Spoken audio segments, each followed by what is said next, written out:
Which of the following best describes the ANSI-SPARC schema architecture?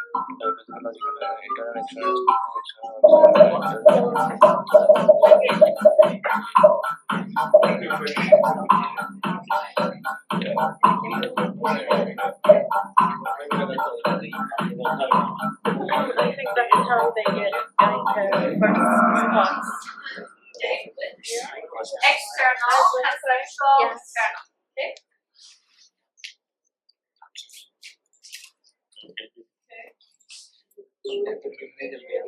What does logical data independence refer?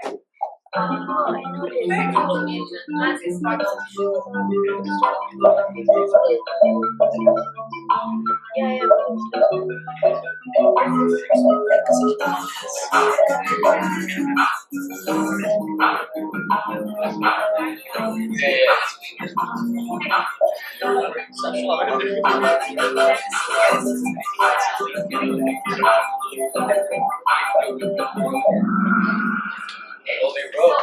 In case you have difficulty reading here, I think you can take a picture and just okay. I see some of you are doing like this to see here, so you can just take pictures. Okay, so changing physical storage without altering schema, that's physical data independence. Changing conceptual schema without affecting external schema, that's the correct answer. And other two are not. Which of the following is not a main function of a DBMS?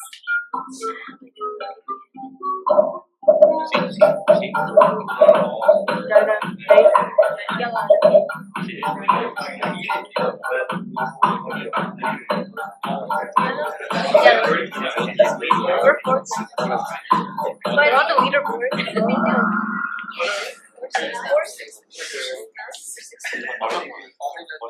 are we appearing? It's superior row 3. What is that? Okay. So what is best row 3 then? Okay. What was row 3? We don't have anymore. Okay.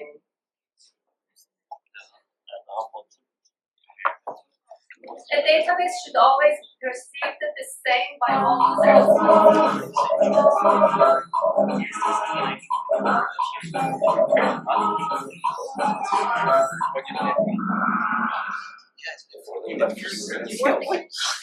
So, for those 8, okay, so for those that rules.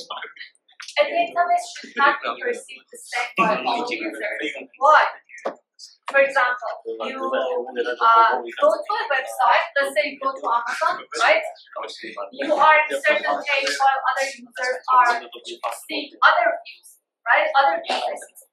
You are watching Netflix, some movies, some others watching other movies, right? So it's not the same interface showing at the same time to all the people. So should not be perceived the same. Okay.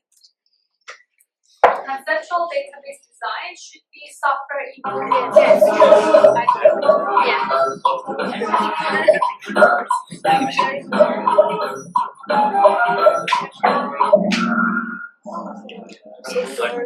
Yeah.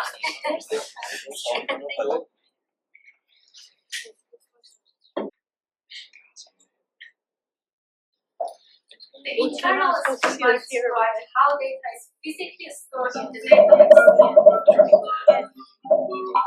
Remember internal schema?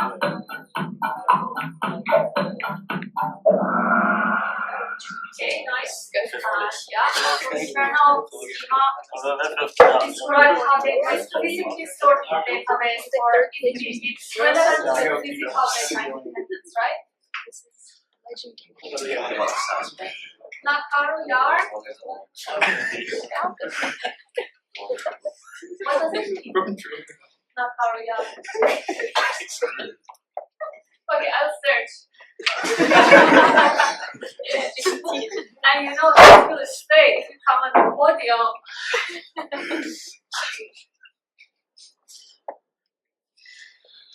In the ER model, what is the role of an associative entity? Everyone should answer this. Correct?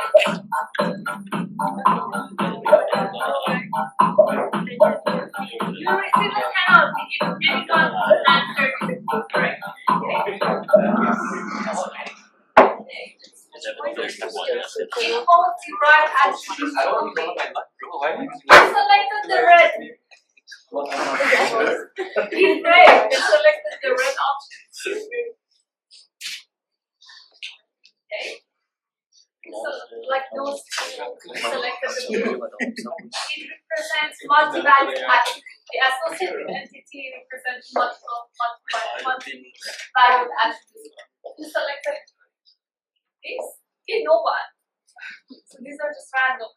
Okay, models and relationships and make both attributes. I'm not giving the penalty, okay? So if so the associative entities, if you remember, we had, for example, a course and the students, right? Which have a many relationship. Each student can enroll in one or more courses. And also for each course, we can have one or more students enrolled in that course, which was an example of many relationship in this class, right? And we said and explained a lot why we cannot handle that in relational tables. And we show how that is not possible, so we needed another intermediary table or associative entity to break down a many-to-many relationship into two one-to-many relationships. And it's used for one-to-one. No, one-to-one doesn't have any problem, right? We can easily represent that with the tables that we have.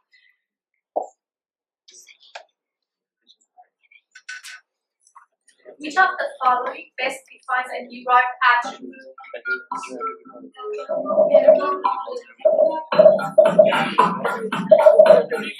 An example of a derived attribute.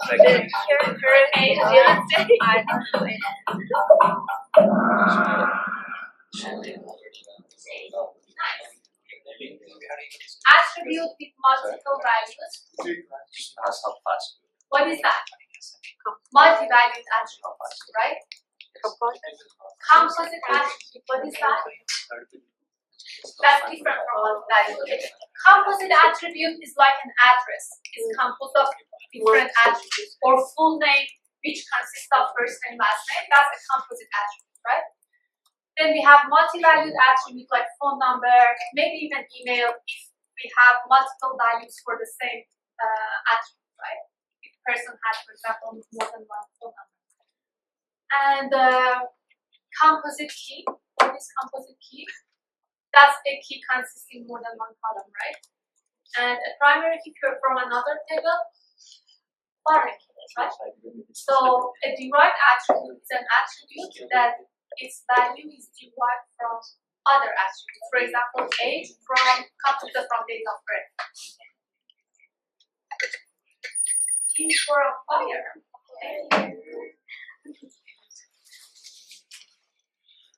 Which of the following can be multi-valued? I think they were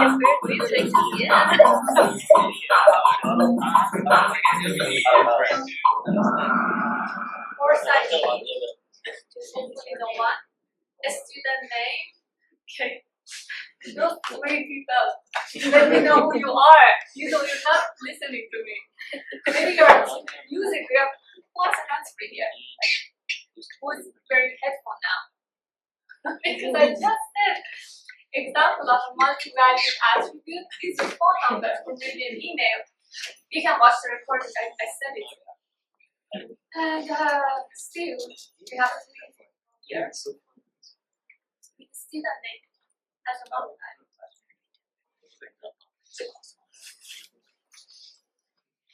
In an ER model, what defines the minimum and maximum number of instances?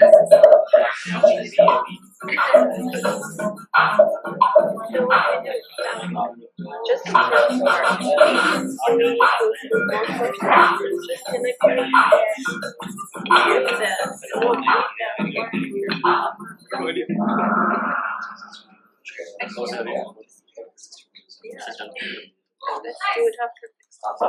I don't ask quizzes. First line of curiosity. Teamwork. Good. Good progress. Hi, I don't ask. I know you are very private, anonymous, but it's a good work. Which is true about supertype, subtype, model. So the first one says each subtype has completely different for supertype inherent attributes from supertype. Subtype cannot have primary keys. Supertype must be fixed.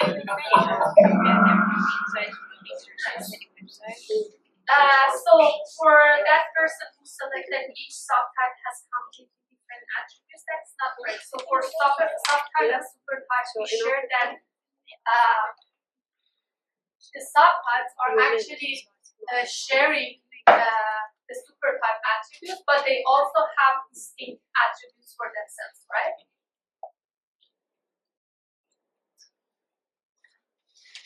Consider this relation. What is a candidate key?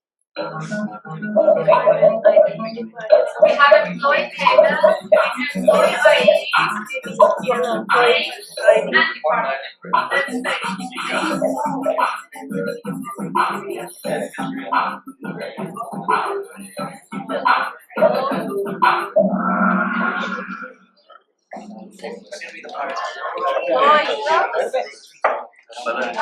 Okay, so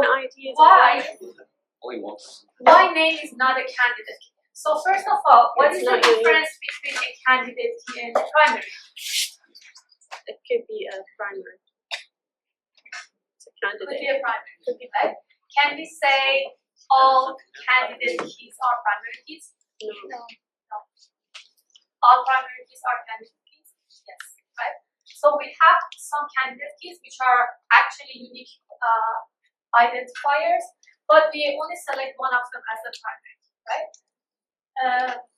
So name is not unique, so it cannot be good candidate. Employee ID can be a candidate key. Department ID. Department ID can be a candidate, but in the department, right? In the employee table, department ID is not a candidate because department ID can be repeated. So, for instance, let's say you have a table with email, the student ID, and so on, right? A student ID, student number, student ID, or even email. If we consider emails are unique, could all be candidates. But we choose, for example, a student number because it's mostly numerical and a better identifier compared to email, which can be updated later, right? And it's also non-textual attribute, so it's not a really good candidate for the primary. And the employee ID, department ID cannot because department ID is not a candidate key staffing, it's not unique. Which of these is an example of a SPARC?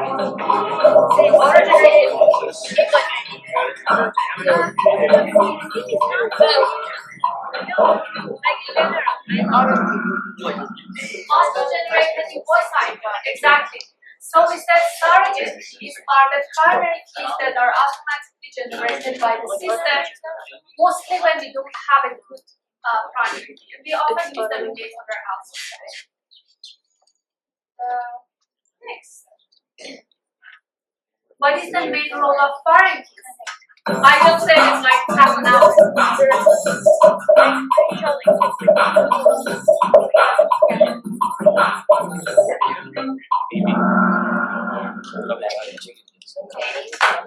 What?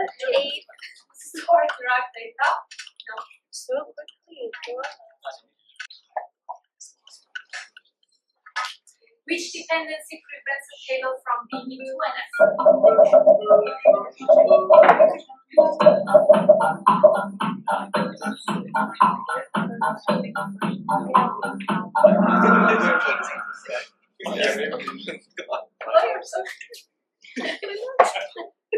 Okay, so trans dependency prevent the table from being 3NF, not 1. Okay, so just to review, 1NF is referring to having unique rows, right? No repeated rows, no multi-value, multiple values stored in the cell. That's about 1NF, right? And 2NF is about not having a partial dependency. For partial dependency, as I mentioned before, you always have to check your primary key. So if your primary key is a single primary key, that is a single column, right? Can you have a partial dependency? Hello? Can we have a partial dependency if you have a single primary key? No, we cannot. If you have a composite primary key, will we have definitely have a partial dependency? Again, no. We may or may not have. If it's like enrollment table with a student ID, course ID, and grade, even though we have a composite primary key, we do not have a partial dependency. But if we have, for example, a student ID, student name, course ID, and grade, then a student name depends on only a student ID, which is part of your primary key. Then we have a composite primary key and we have a partial dependency. So if we have a single column primary key, we definitely cannot have a partial dependency, right? That is not feasible at all. And if we have a composite primary key, then we have to check if there is a column that depends only on one part or some parts of your primary key, then yes, it's a partial dependency. But if, like student ID, course ID, grade, if we have an enrollment table like that, grade depends on both, right? We cannot, for example, identify grade only by student ID, we cannot identify grade only by course ID, but having both we can. So it's a full key dependency and no partial. And transitive dependency was about non-key columns, right? It's about being a table with 3NF or not. So if you have a transitive dependency, it means your table is not in 3NF. Can you give me an example of a transitive dependency? Let's say we have employee table with employee ID, employee name, salary, department ID, department name. Do we have transitive dependency? Yeah. Yes. What is the transitive dependency here? Department ID. Department name and ID, right? Department name depends on department ID, which is a non-primary key column.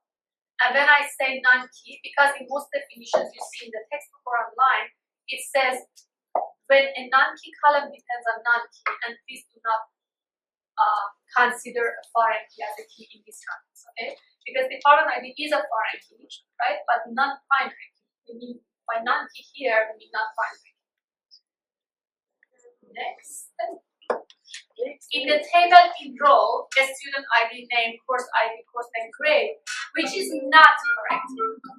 So the first one says student ID, identifies the student name, violate 2NF. Course ID, course name, violate 2NF. A student ID, grade, violate 3NF.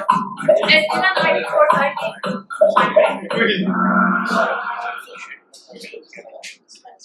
So, this question I have to explain. Let's see this table. So, we have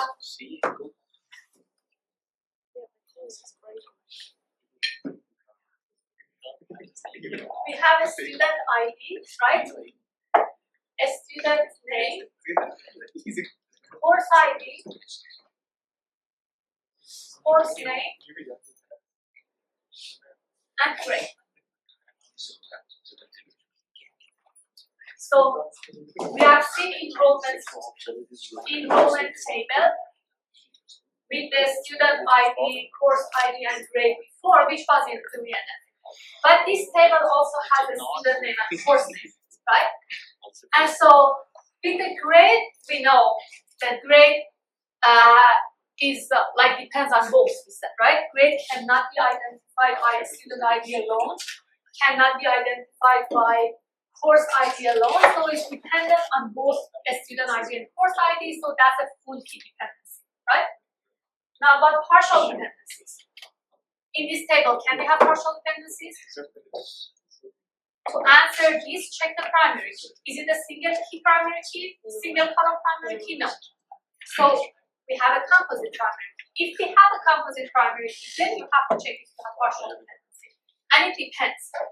If, for example, we have a column like a student name that depends only on the student ID, right? That is only part of your primary key. So this depends on only part of your primary key. Then in this case, we have partial dependency, right? Because student ID can uniquely identify a student name. But course ID cannot identify student name. If I tell you ECS 3421, can you tell me student name? No. It doesn't uniquely identify students because there are many students in this course. But if I give you a student number, like specific student number, it can uniquely identify student name because each student has a unique student number, right? So this is a partial dependency. What is the other partial dependency here? Course name, course ID, right?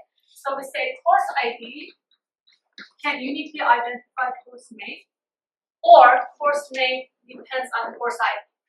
What does it mean? If I give you a course ID, it can uniquely identify course name. That is, if I give you ECS 3421, you can tell me this is Introduction to Database Systems, right? If I tell you ECS 3401, you can tell me it's AI and Logic Programming. So you can give me the course name. And this also depends only on part of your primary key because we have a composite primary key here, right? In the enrollment table, what is the primary key? A student ID and course ID together. A student ID alone in this table cannot uniquely identify its role. Course ID alone cannot, right? Because we have multiple students enrolled in the same course, right? So this is repeated.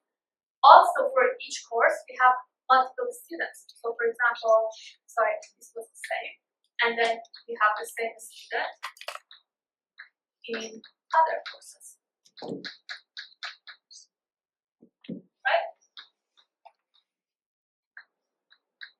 So, as you can see, neither student ID nor course ID are not unique, but together they are unique.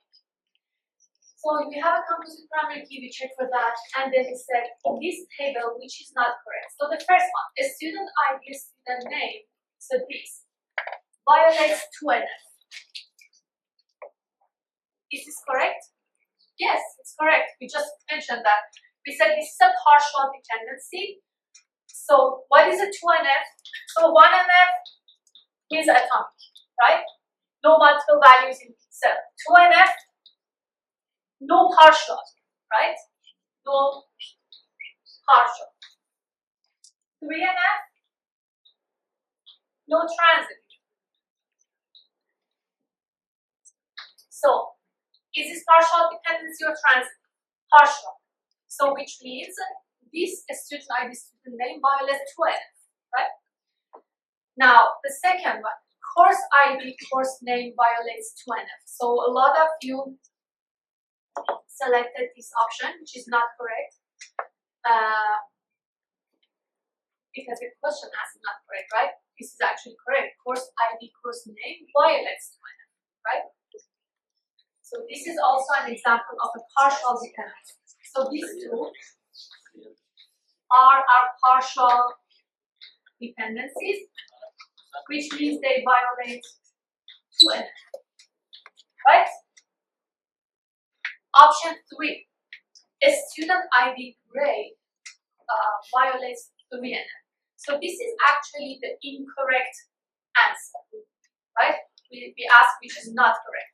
So a student ID grade is not the correct dependency, right? We said grade depends on both student ID and course ID. A student ID, course ID identify grades. This is correct, right? Okay. In the table visit with these columns, with visit ID as primary key, what is correct? So we have visit ID, doctor name, specialty, patient ID, date. So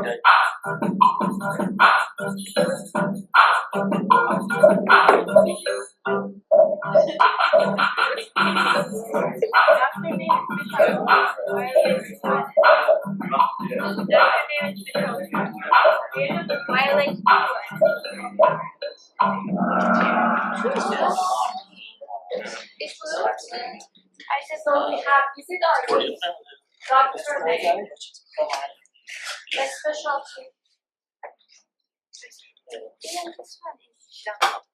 patient ID, date.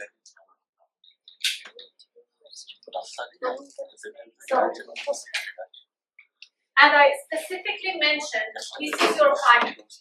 So, doctor name, specialty violates 2NF. What is 2NF? First, having partial dependency violates. Can we have a partial dependency in this table? No, we cannot. So you can immediately skip the first one, right? Because if a table has only single column primary key, cannot have partial dependency. If it cannot have a partial dependency, it doesn't violate 2NF, right? So the first one is not correct. The second one, doctor name specialty violate 3NF. That's correct, right? Because doctor name is non-key. First of all, having doctor name, we can know what is the specialty, right? If I tell you, I don't know, Dr. Brian, then you can tell me what is his specialty, right? So the dependency is correct, and also it violates 3NF because it's between two non-key columns. Doctor name is not primary key, and this is also non-key, so it's a transfer dependency. Patient ID, doctor name. Having a patient ID identifying doctor name. Is this correct? No. Patient ID, visit ID. Does patient ID identify visit ID? No. The other way is correct, right? Visit ID can identify patient ID. Why? Because each patient can have multiple visits. 3 more questions. Which of the following is invalid in SQL?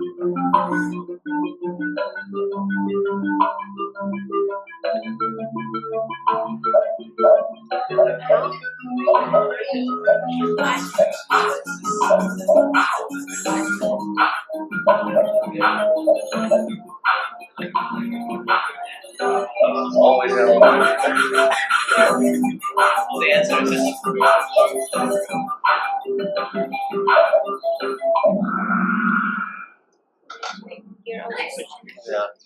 Okay, first one, select department average salary from staff, group by department. This is correct, right? We are grouping by department, so we can have the department in the select part of the statement.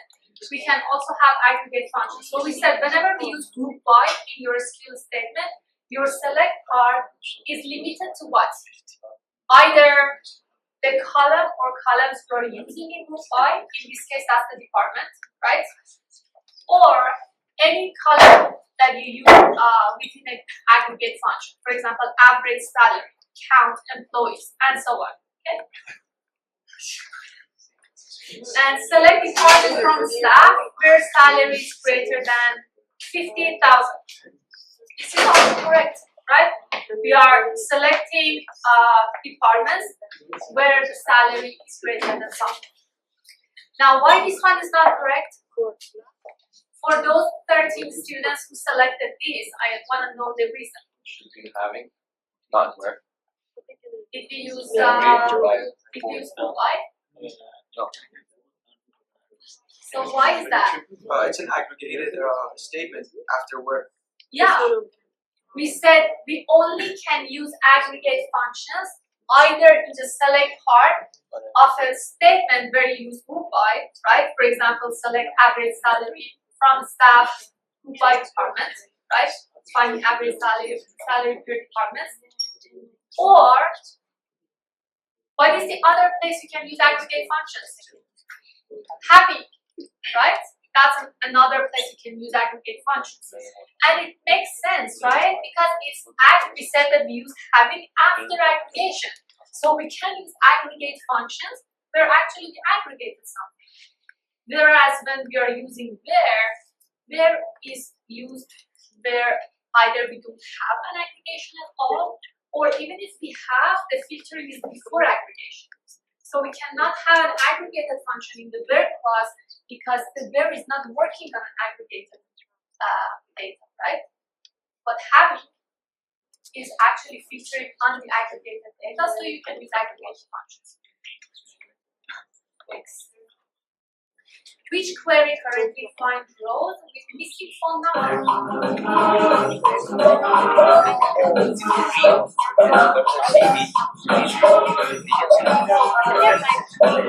I'm talking in the SQL server.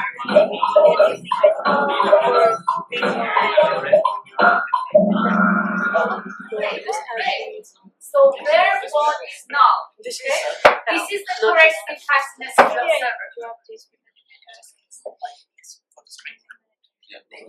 Like now we don't have. We use like when we want to imagine specific, for example, specific characters. Given table sales with region, product, revenue as columns, which query shows region with total revenue over 100K? First one, select region from sales where revenue is greater than 100K. Or select region from sales by region. Third one, use group by having. And the last one is where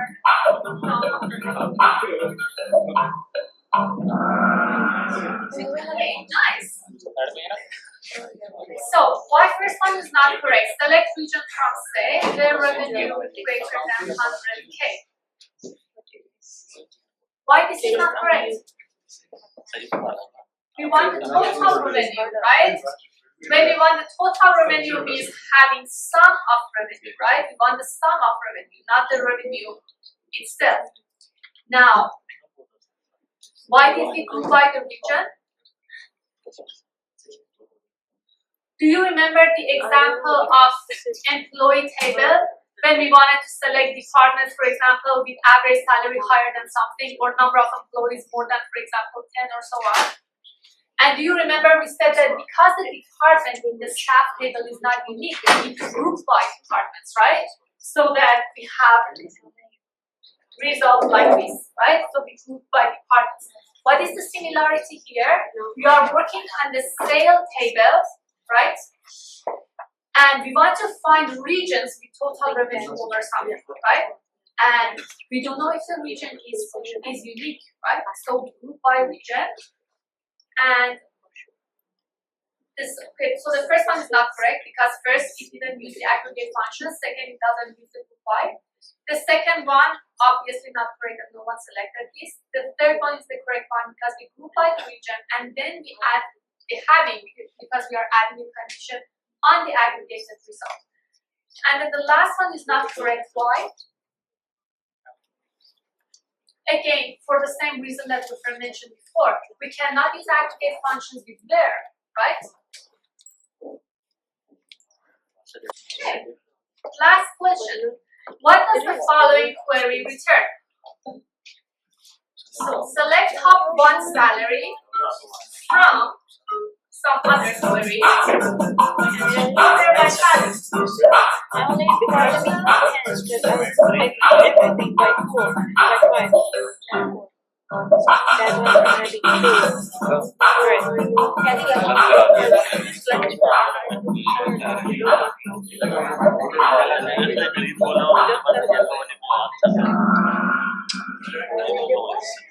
Nice.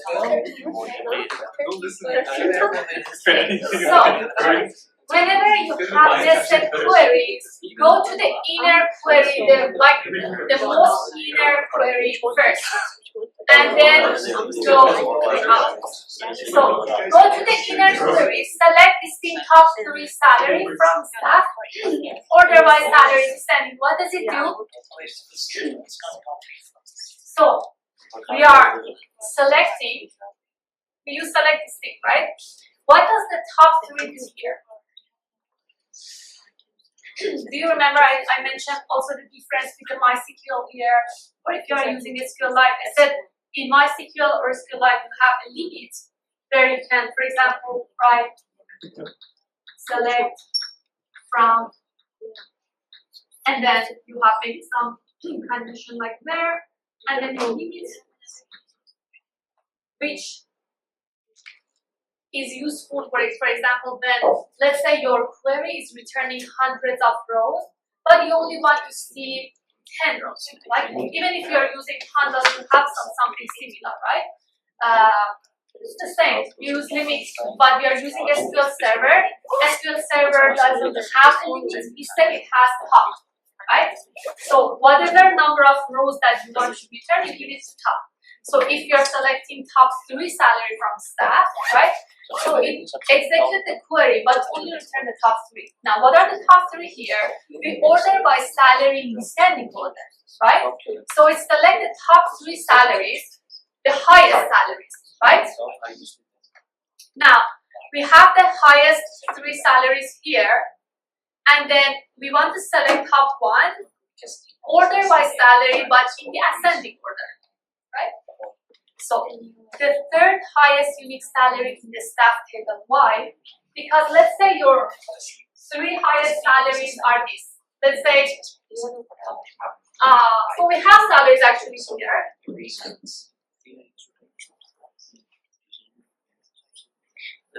So let's say the highest 3 salaries are 200K, 150K, and 100. Okay? So these are the top 3 salaries returned by the inner query, because it was in descending order, right? You want it from the highest to the lowest. The second query asked for the top one, but in ascending order, right? So it will be this one. So it will be the third highest unique salary in the staff. Okay, so we have a complete review. Before you leave,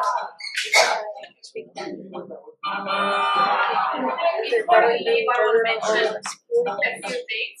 My friend suggested because he works. I have some time today to have a quick review on your midterm. Depends on how many of you would like me to do that. If there are a few students, I can do now. Otherwise, I'll check. I just write your names, do it at home, and give you the result next week.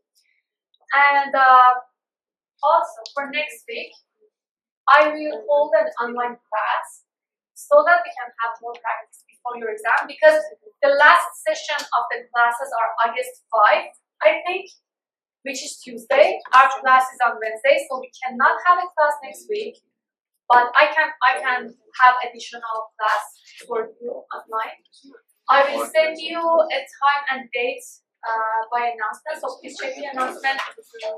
In that session, I'm going to cover some content on OLAP and multidimensional analysis, maybe just 30 minutes to 1 hour maximum. And then we spend like about 1 hour question and answer reading. So if you have any specific questions about anything, you can ask. About the deadlines of the assignments, I know that the most deadlines are passed and submissions are closed, but I'm going to not extending the deadline, but I'm opening the submission for the group project. I'm opening the submission for quiz 3 and 4 because I know you'll have a lot to do in the past 2 weeks. So I'm going to open the submissions for you, but please note that the late penalty will apply. Okay, I'm not going, like if it passed, for example, 20 days from quiz 3, I'm not going 20 multiplied by 5% for each day. Okay, so I just do the maximum, which was I think 3 to 5 days. And do you have any questions? No? Okay. So for those of you who want to see your midterm, you can stay here, and then I can read your papers.